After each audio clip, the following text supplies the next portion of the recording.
Now we're live. Oh, Okay. cool. Right, first time. Yeah. Welcome to the Spark Gap. I'm David Groom, also known as iShot JR, and this is my co-host. I'm Kelly Heaton. We were just having way too much fun. And that's what this whole thing is about, right? The whole thing is just about having too much fun, and Yeah. instead of just keeping it to ourselves, sharing it with other people. So true. Yeah. So I'm super excited because today we're going to dig into the anatomy of what the heck does it mean to what is hardware AI anyway, like from, that matters for an artist? Like, what are all the knobs that are available? And what the heck, actually, let's just step back and say, what the heck does it even mean to say that it's AI? Just to get real for a second, because we've talked about Furby and Tamagotchi, and that's cool. Is that AI? I don't know. Is it? There's various definitions I can think of. One would be a literal definition in terms of does it pass the Turing test? Okay. Can you tell that there's... Whoa, stop. Okay, that's really cool. Yes. Why don't you explain that to our guests? Thank you, Kelly. So the Turing test is a way of evaluating a system whereby if you can't distinguish it from a human being, then it passes the Turing test. And what do the same rules that were used by Turing to distinguish a human being, do they still work, or have we gotten smarter about it? That's a really interesting question. I know that last time we touched on some really early systems, sort of intelligent systems like the Eliza chatbot, as we call it today, that was a sort of therapist that would just regurgitate what you said back to you in the form of sort of other questions that just sort of reuse some of the taxonomy from what you were saying. And I don't think it was considered to have passed the Turing test by any means, but plenty of people thought that that was real and the computer it really understood them and was really asking them questions, but more because they weren't used to interacting with the machine and it coming back with intelligent things. So I think that's one way to handle it. I mean, for me personally, my own description would be sort of I don't even think that necessarily the Turing test is the thing that would be my sort of threshold. More just sort of, is it doing something interesting that I sort of can't explain deterministically? So, if you've just got a dice and you roll it, it's going to do one of 6 different things, right? I mean, same thing with a simple program. You could be like, whoa, it just did this crazy thing. But really that was it was always going to do one of these 6 things. And if you keep pressing it, then eventually you see it come back around and you're like, oh, well, that's not intelligent. It's just spouting these canned things. And it sounds cool until you kind of break through the perception of it giving you anything sort of unique or interesting. And I would say that even some of the stuff today fails that sort of test, because for me at least, it is extremely easy to tell a lot of the time. It's getting less and less the case, but when you see an image that is AI generated, you can almost always tell it's AI generated. And but if you see a Picasso, you can almost tell it's Picasso. Yeah. Just saying. Interesting. By the way, okay. Now you got that. Yes, exactly. Right. Yeah. So that'd be interesting. I wonder if anyone's done. Well, I do think that as AI becomes more a part of culture and increases in sophistication, approaching even, and because I want to talk about consciousness, just to throw that elephant in the room, but I think as it gets more sophisticated, it's going to change how humans value art and how they define it. Is it any longer interesting for an artist to have one really recognizable, memeable style? I don't know. I mean, there is something to be said for being being who you are and being recognizable and in integrity, and not just being like, I don't know.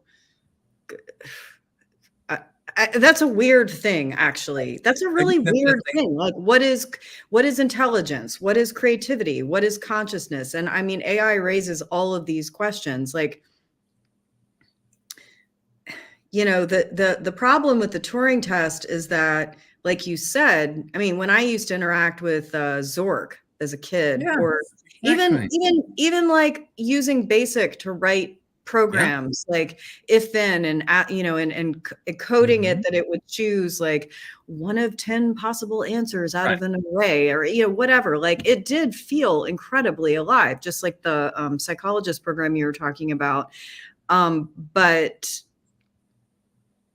I think that our interaction with computers, machine intelligence, is forcing us to become much, much more self-aware and much more deeply specific and cognizant of how we define the really juicy bits of the human experience that makes things Mhm. truly interesting, and also in that recognizing how vulnerable we are to certain kind of parlor tricks, actually. Exactly. Parlor You tricks know, is exactly yeah, that's exactly what I was looking for when I was saying, you know, is it real or is it just a scam, basically? Parlor tricks is perfect.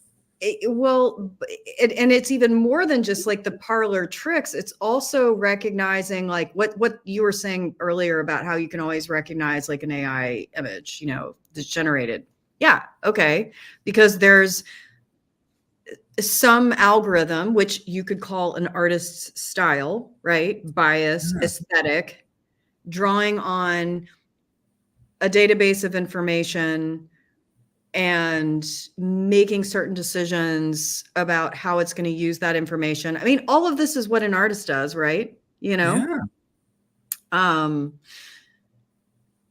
it's just it's quite interesting, actually. It's going to force us to get better, because Well, it's going to show us where we, when I say we, like artists throughout history, and I don't think there's no point in like retroactively like criticizing artists because they were from a different point in time. I'm just mhm. saying that one of the things that's really evolving is that you can't any longer get away with just like coming up with a unique, likable, catchy style and then just doing it over and over and over again, because then on some level you have rendered yourself like an algorithm, right? Yeah. You know, like you've lost something that humans consider uniquely human and uniquely intelligent. And I think we're all still holding on to the fact that we are, I don't know if I'd use the word smarter than AI, but like more conscious than AI. And the only things, I mean, it's getting harder and harder to make that argument because AI is like very rapidly moving into spaces where it's like, I can do this and I can do this and I can do this, you know? So we're constantly having to get better and deeper and more self-reflective about like, what does it mean to be a human, and how, you know, what makes me different from the machine, which of course raises the whole point of like, why are we even trying to compete with it? But it is like a massive existential crisis for, especially for those of us who are raised to believe that like, if you study hard and you're really Mhm. smart, you know, like you will succeed in life. And then suddenly this machine intelligence has come along and like completely like wiped out that whole value proposition. I I think don't it's really like, interesting to equate an artistic style with an algorithm. That's really interesting. And I also think, it's true. um, well, yeah. But so my earlier definition in terms of the difference, you know, the Turing test or however you personally identify AI, if the difference is sort of like, well, can I tell the difference between this and a human? And if AI's capabilities are getting more and more advanced, then like that difference, you know, that Yeah. the original, the first sort of AI generated artwork, not even first, but the when it became mainstream and it looked like farcical, just ridiculous, like not even close to Yeah. anything. Like eight And now it's fingers. getting closer, and now, yeah, Yeah. exactly, all the fingers and stuff. But Yeah. as it gets closer and closer, it's harder and harder to tell. And the difference between, if that's how we're evaluating it, then, it's shrinking and shrinking, and our uniqueness and our distinctiveness from it is decreasing. Well, okay, except that there's like a million reasons that humans are still where it's at, or, at least in my mind, that AI is machine intelligence. It's important to remember that. It's never going to be human intelligence. Like the famous essay, "What is it like to be a bat?" by Nagel. Like, we can't know what it's like to be a bat. It's not a question of like, are humans or bats more intelligent? You could have that discussion and compare like the bat's ability to do certain tasks. Like, it can't probably do calculus or whatever, although AI is a lot better at calculus than I am. A bat can do calculus, because how does it go beam its sonar Oh, yeah. Okay, and then calculate it back and example. like, I'm going to crash into a wall, and it does that in real time. That's some kind of Well, calculation, geometry. yeah, okay, all right, bad example. Wow. Bats and AI are more intelligent than me, but okay. But like, I'm not a bat, so I don't know like what's going on with bats and how they're thinking and making decisions and what matters to them and how they're navigating the world. Like, I could spend my entire life studying bats and I'm still never going to be a bat. The same thing goes with the whole, with like humans and machines. So like, AI is going to be crazy and cool. It already is. And it's just going to get exponentially more crazy and cool, but it's never going to be a human, because it just isn't. So I think we have to focus more on, I don't know, that we're a little bit off topic here, but I think going forward, we have to focus a little more on like the uniqueness of human intelligence and human experience, and where that has like a value proposition that AI can't touch. And a lot of that comes from being in the physical world and relating with other humans, because even if machines are relating with humans, like, an avatar isn't going to have this conversation with you, because frankly, it probably wouldn't really want to, it just like wouldn't have a motive. You and I are having this conversation because we're having fun. We're not doing this for anyone. I mean, Right, because you train AI. We're so glad people want to listen, right? But like, we're not doing it to like win a prize or like. If you trained an AI to optimize it for having fun, then perhaps it would. But and also, if you ran infinite parallel AIs, it would eventually come up with this conversation, I think. Yeah, but that's like saying like, if you like, you run everything like infinitely parallel, like everything is happening in the universe all the time, and that's what spiritual people say. Yeah. All right, let's rewind back to our sort of sensors and computation, and I think that's what we meant to talk about. Yeah. Okay. Yeah. No, we're supposed to talk about that, and we need to. But yeah. But just before we leave this, though, like, yes, we're going to talk about all the like the knobs and the sensors and stuff, and that's actually super critical, because we are on the point of saying that we are having fun, we are in our bodies. We're being physical. We're wearing like cool shirts and cool hats. You know what I mean? Like, that's part of being physical and sensing. Yeah. We're looking at the screen. We're hearing each other. Like, we can touch and blah, blah, blah. So all of that's feeding into our experience. And all of that has like a very important role to play in intelligence, not just for like one-to-one, like, I can see the screen and therefore I will deduce the following. No, it's like a whole experience, right? And I'm reacting to it, and the quality of light, and like maybe it makes me squint a little bit. Like, all of that's like going into what creates my conscious experience. Machine intelligence has something like that as well, through its exposure to sensors.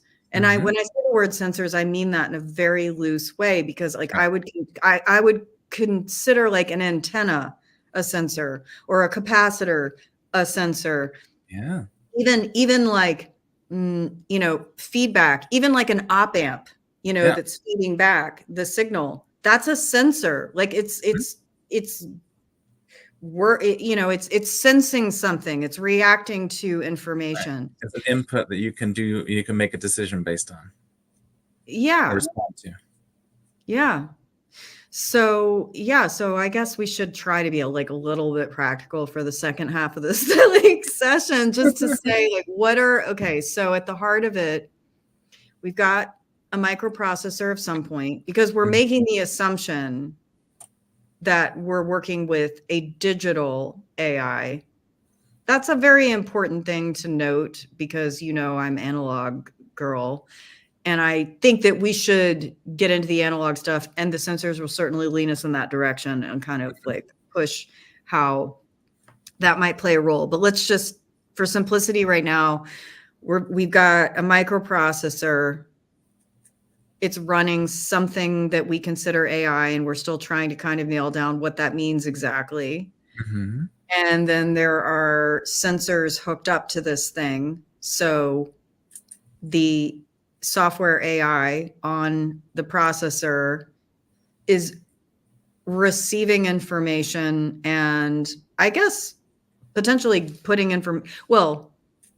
it's definitely putting information out. I mean, because it would be animating the colored lights that we talked about before. It Mm-hmm. could be doing something else too, but let's just stick with that for now, that it'd be doing the colored light. But yeah.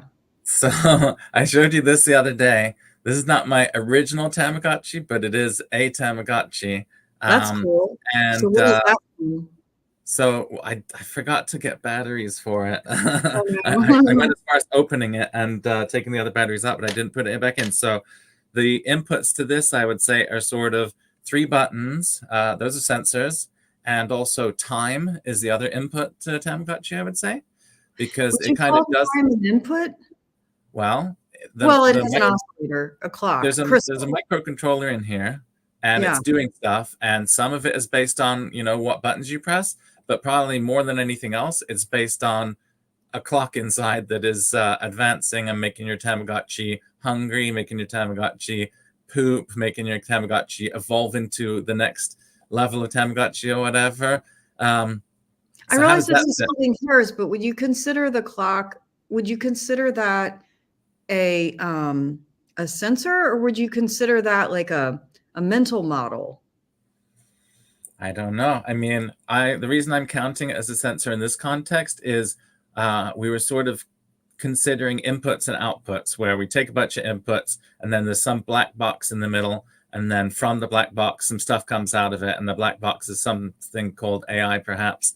And so um, and so in my opinion, I was honestly, what I was going to say, I was going to pick this up and say like, here's the sensors and stuff, and I was like, yeah, but actually you could just not touch it and it would do a bunch of stuff anyway, so there's something else going on. Well, And that's why I something brought else up the issue of time, though, because I realize this is like kind of out there, but it's actually very interesting. The idea of creating an AI entity that has a completely different concept of time. It could be Mhm. nonlinear. It could speed up Well, and slow down based I mean, on, I don't know. it happens to be a clock that's advancing it, but it could just be like another button where like you press a button every second and then it goes to its next thing and gets hungry if you press the button a bunch of times.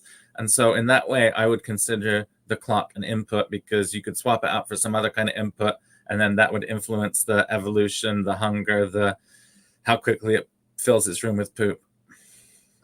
Have you read Marvin Minsky's Society of Mind? I haven't. Tell me about it. Yeah. Yeah. In fact, now that we're having this conversation, I'm like, I need to go back. I haven't picked it up in, gosh, 15 or 20 years, but You're gonna have to have a reading list to go along with the show. oh, totally. Well, that's definitely one, because that's like a classic AI text. So in a nutshell, what Marvin Minsky describes is mind as being comprised of different agents. Mm-hmm. And those agents have relative strength. So the more you focus on an agent, the more it grows in strength. And they're Mm-hmm. competing with each other.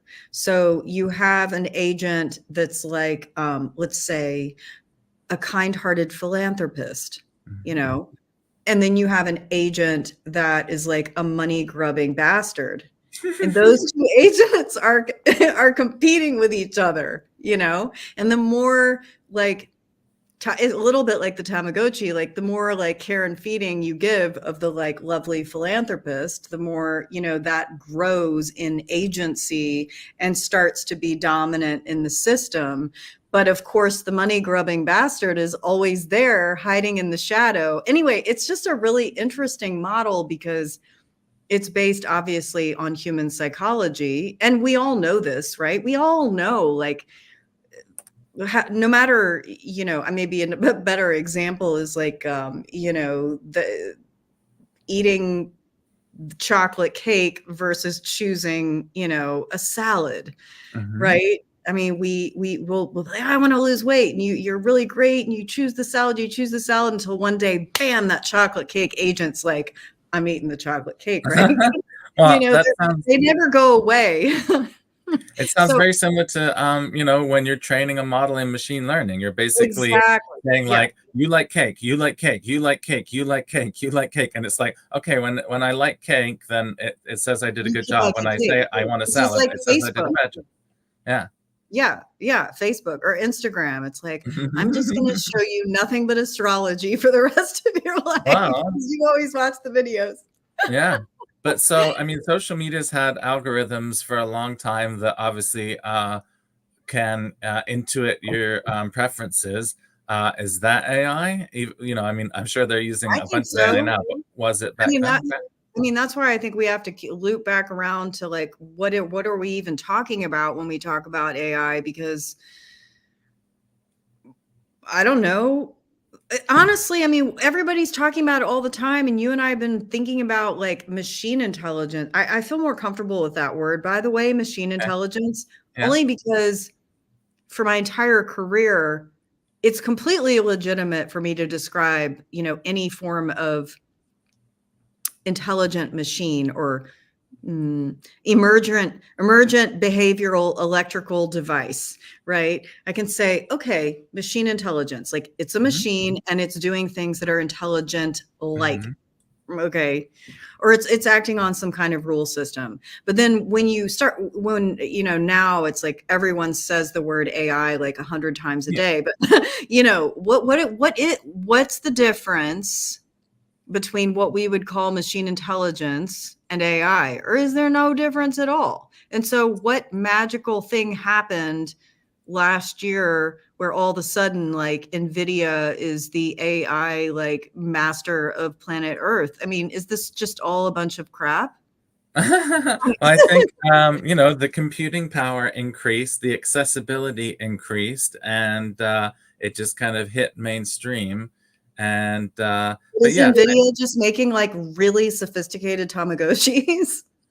I mean, you could definitely that's definitely an It's just application. like That's such a definitely an funny application that I image. think is relevant to us, hopefully. Uh, but I mean, I can't remember I don't know what processor is inside this thing, but I know like the original Tamagotchi, like the thing inside there is like I think like 4-bit or something. Like it's not even like an 8-bit microcontroller. It's like a tiny Did, little. did you see that? Just reminds me on you're on my favorite social media, Instagram. No, just joking. We were talking about Facebook. Yesterday I saw a post saying that if you're feeling bad about like how much processing power you have, just remember that whatever the lunar lander that went Oh on the yeah. first mission to the moon had a 4-bit processor. Yeah. And how much RAM did it have? I bet it had like 64K or something, or I don't less than know. less Do you than my remember? watch. Do you remember putting like floppy disks into your Commodore 64 or the cassette tapes? The cassette tapes were the first thing. I put floppy Yeah. disks into Yes. stuff Yes. every day, and my Yeah. Commodore 64 is downstairs right now. But like, Okay, you got to bring that up. you know that you're talking to the wrong person because I can just manifest like whatever thing Right. you're Well, talking about, no, and I'm I'm talking to positive. the right person. But so okay, so yeah, all these things like the Commodore 64, the lunar lander, whatever, Mhm. these 4-bit, these older machines, they didn't get to be called AI. They were called like Home computing. computers. Yeah, yeah. Okay. or even like the really cool Casio, calculators. Even like a Cray supercomputer. That wasn't AI. So I think it's got to be generative. Has it? Well, I'm just trying. We need to draw a line here. Otherwise, like. So yeah, that's interesting because for me, the generative stuff is like the least interesting part of AI. Okay, like right. most of the stuff that I'm interested in, which in the same way that you said, like machine intelligence versus AI, like I think we're still figuring out what that means. But like, I don't say AI for the stuff that I'm interested in. I call it machine learning. I don't. I mean, it's splitting hairs of what any of these things mean. But I just You thought it's call it interesting that you said. machine, but okay, so wait, you call it machine learning. Okay, this is actually a really good first, like, flag we can stick into the ground. Oh, good. So when I was talking earlier about machine intelligence, Yeah. so machine learning would be a subset of machine intelligence, just that being like the big sort of computer bucket. But many of the intelligent machines that I was referring to and have interacted with and have personally built, they do not learn. So machine learning is the idea that you have an intelligent machine that is growing its intellectual capacity, if you will, or changing its own algorithm. It's adapting, it's evolving, right? It just has to have been trained once. I don't know that it has to continually be relearned. We've got a comment. This is a good one. Deep Blue versus Gary Kasparov playing chess. Deep Blue is considered an AI. So that's, mid 90s, I think, or late 90s, was it? Well, yeah. I mean, and I'm not arguing that that's wrong. I'm just trying to really put a steak knife in, like, what really are we talking about? Because if you're Go ahead. Was Deep Blue? You're saying was it? Was Deep Blue intelligent, or did it just calculate a bunch of moves really fast that was completely I would say the latter. I would say the latter. It wasn't learning. And do you remember when I was talking before about the difference between chess and poker? Yeah. Very, very relevant. Oh my God. You were saying that to me, but it wasn't on a live stream. So explain that to the audience. It was on the live. Yeah, it was. It was like the first one. I'm forgetting. I thought that was me and you just talking a different time. Oh, maybe. I don't know. But just in case. It's so terrible. I feel horrible. So I cannot remember the author's name, but Thinking in Bets. It's this like really amazing woman poker player. Anyway, sorry. Apologies. I'm forgetting look it up. Author's name. Thinking in Bets. Her argument is that chess, Deep Blue, is completely, absolutely like rule-based. Yeah, it's this happens. This is the exactly right. There is no chance. It's just basically the unfolding of a very, very complex rule system. Poker, on the other hand, because of the draw and because of the other players like making decisions, there's an element of randomness. So no matter how good you are at poker, like you can be a genius poker player, you are not going to win every hand because you can't control what you're dealt, number one, or what everybody else is dealt. So there's always an element of chance. That is where intelligence, in terms of like where I think of AI, I would put it in the poker category. If it's not playing poker well, then, So one thing that might also sort of be relevant is it's not like Deep Blue played Gary Kasparov once and then lost and then tried again and then lost and then tried again and then like improved its ability innately. I don't believe. I believe it was all deterministically programmed to just calculate what are the best moves and how can I just crush this guy with my superior calculations. But actually, in a way, though, okay, but Mhm. IBM, right, Yeah. did kind of actually do what you were describing in the sense that they Well, just kept trying to build a better and better chess yeah. playing machine, and that was always ever considered like the holy grail of getting a computer to be able to do that, right? And putting, pitting the computer against the human. But at the end, that's a great example of like how machines are making us more self-aware and deepening our understanding of human intelligence and what it means to be really intelligent in an interesting way. Because it turns out that it's not actually very interesting to be intelligent if all you're doing is executing a rule set. Right. You have to be able to adapt to a probabilistic world that cannot be predicted in advance. That's a good point. The world is not deterministic as far as we know. No, no. Yeah, no. So how are we doing? Oh my gosh, We're we're at the doing end. horrifically for time. It's Oh, basically time up. And did we get to anything that we we never talked anticipated? about the sensors, but we will do that. But it's so fun to talk about the like philosophical stuff that It I'm is. like, We're okay, gonna do have we to do this actually? daily instead of weekly in order I to keep know, up I with know. our plan. Yeah. Or we'll just post like, okay, here are all the sensors you can use. Now let's talk about something interesting. Yeah, no, that's cool. We'll behave. We'll get it out there. It's happening. We need to increase our discipline in future episodes. But Not it that this was such an wasn't interesting conversation, David. exactly. Yeah. Thank you. Do we have any sort of parting thoughts or hints at what we might look at next time, or anything else about where the project's going, or anything else we want to close out with? I mean, yes, we need to enumerate like what the sensors are that we could work with and how they affect the learning behavior or the identity of the core system. But I still think that this ongoing conversation is incredibly important to get to the heart of what is AI Mm-hmm. and how can we design a system that is as interesting as possible on its own terms, but of course in a relatable way for humans. That's fascinating. Mm-hmm. Because we don't I think we've already determined we don't wanna build chess or a chess Right. player. We wanna build a poker player. So what does that mean? And the Mm-hmm. sensors, of course, are critical because they add that probabilistic, interacting with the world, Mm-hmm. right? Mm-hmm.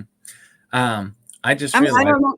Don't you think? We have to just keep unpack like, how do yeah, you I mean, you know off the top of your head how to build an interesting AI agent? well, I think there's, we, you know, I think there's some sort of hands-on exploration aspect of it that I'm excited about, where you just start Yeah. building something and then something comes out that isn't even what you expected, and then that's actually the idea now. So I'm definitely excited to get practical, but the theoretical is also fascinating. Yeah, no, but the theoretical for me kind of helps me understand how Of we're course. gonna even approach the problem at all, because Yeah, I agree with you. We have to build something and prototype it and then, like, look at it and say, yeah, "Okay, is that interesting?" And yeah. the light is a way for us to get a sense for that, but Hmm. so but I right now, I don't even know where to start. Well, we'll figure it out. And I was gonna say, I don't think I'm gonna be this time next week. I believe I'll be on a train to Montreal for Open Hardware Summit. Oh, cool. So we might have to skip next week or reschedule Okay. or something, but we'll figure it out. Okay. But this was the Spark Gap, and we will see you next time. Oh, yeah. Oh, come on. I thought I had it figured out. Oh, You're a bad algorithm.